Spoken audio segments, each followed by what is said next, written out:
Nous sommes à présent à la phase de l'instruction de l'affaire de Jésus. Comme nous l'avions dit plus tôt, pour tout procès pénal, non seulement il faut qu'il y ait l'existence d'une infraction, mais à la suite de la réalisation de l'infraction, il faut mener l'instruction. Quel est le cabinet d'instruction compétent pour instruire le cas de Jésus? Nous avions vu que Jésus n'a pas commis d'infraction ni d'ordre social, ni d'ordre économique, ni d'ordre politique. Mais comme on veut le juger, il faut trouver un moyen d'instruire son cas. Le Sanhédrin a pensé à une instruction religieuse, puisque les Juifs composant le Sanhédrin étaient tous des autorités religieuses. Donc la juridiction de justice saisie n'était pas le droit commun, puisqu'il ne s'agissait pas d'une infraction civile, politique, d'ordre économique. Donc la juridiction de droit commun étant incompétente, le Sanhédrin a pensé à une juridiction religieuse. C'est pourquoi après l'arrestation de Jésus, on l'a traîné chez Anne, chez Caïphe, qui étaient des autorités spirituelles juives. Ainsi donc, on peut dire que le dossier de Jésus a été instruit par devant un cabinet d'instruction religieux, à savoir le Sanhédrin. D'où l'instruction de Jésus chez Anne, le souverain sacrificateur. Maintenant, le problème du choix du cabinet d'instruction étant résolu, quel est donc le mode de saisine? La saisine de cette juridiction pour arrêter Jésus était par complot, la trahison et la corruption. La crainte également. Par complot, les sacrificateurs ont comploté pour arriver à l'arrestation de Jésus.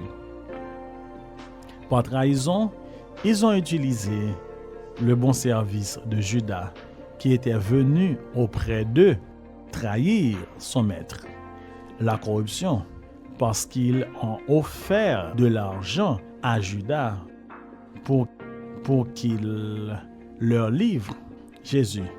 Par la crainte.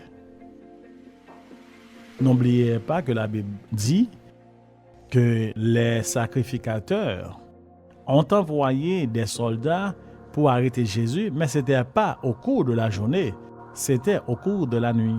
Malgré ils avaient la force publique, à savoir les soldats, pour arrêter Jésus, mais par crainte de l'opinion publique, ils ont préféré attendre la nuit pour porter la main sur Jésus. Donc, le mode de saisine de cette juridiction irrégulière était le complot, la trahison, la corruption et la crainte. À remarquer que ce ne sont pas des voies régulières pour une saisine régulière, mais de toute façon, puisque il y avait même pas d'effraction, c'était par jalousie qu'on voulait tuer Jésus. Et pour arriver à cette mort, il fallait faire un simulacre de procès. On a aussi inventé des modes de saisine irrégulières pour que, au moins, la juridiction religieuse puisse être saisie, même de manière irrégulière. La justice opère en plein jour, non la nuit, sauf en cas de flagrance. Puis, publiquement, car elle est supposée rendue au nom de la République et pour le peuple. Mais nous avons vu que dans le cas de Jésus, son arrestation n'a pas été faite au cours de la journée. Donc, la justice juive n'a pas opéré au cours de la journée. On a arrêté Jésus au cours de la nuit. On a fait son instruction religieuse au cours de la nuit. Et cette instruction n'était pas publique parce que n'importe qui ne pouvait pas se présenter devant le Sanhédrin pour suivre le procès de Jésus ou même pour le défendre. On a interrogé Jésus en l'absence d'un témoin de son choix ou d'un avocat, ce qui est contraire aux normes et aux principes de droits humains. Car la personne qu'on interroge, appelée inculpée, doit avoir quelqu'un pour le défendre.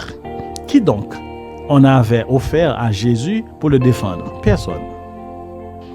Concernant le déroulement de l'instruction est toujours ouverte sur la demande d'une autorité de poursuite, d'où l'importance du réquisitoire d'informer. La juridiction de l'autorité de poursuite est celle de l'instruction et doit être celle de la peine. Mais dans le cas de Jésus, ce n'était pas le cas. Le dossier de Jésus a été instruit chez Caïphe, qui est une juridiction religieuse, poursuivi par le Sanhédrin, qui est une juridiction religieuse. Mais vous savez que, comme c'était par jalousie qu'ils ont organisé ce procès, toute juridiction religieuse doit prononcer une peine religieuse.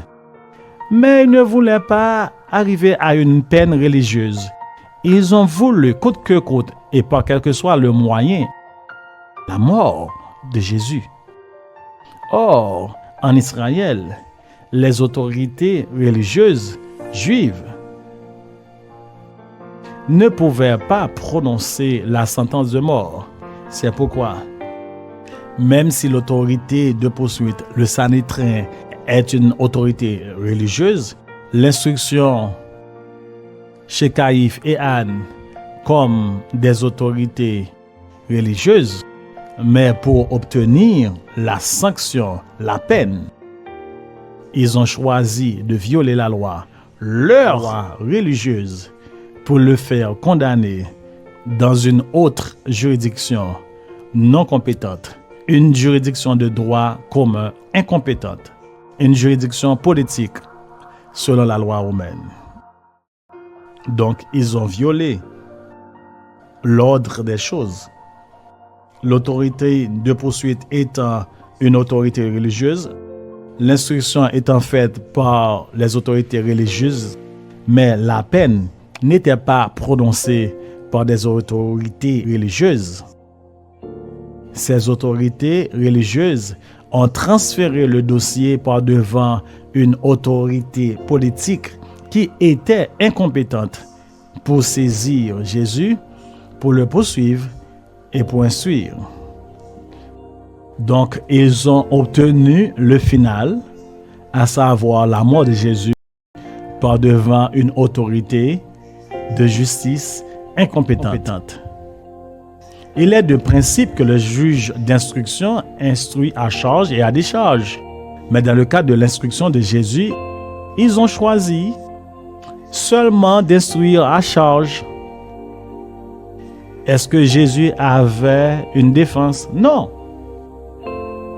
Ils ont cherché des prétextes pour accuser Jésus, selon ce que nous dit la Bible.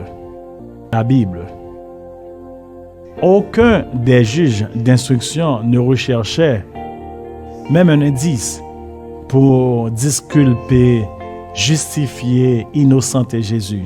Tous recherchaient une simple cause, un simple soupçon pour accuser Jésus et arriver à sa mort certaine.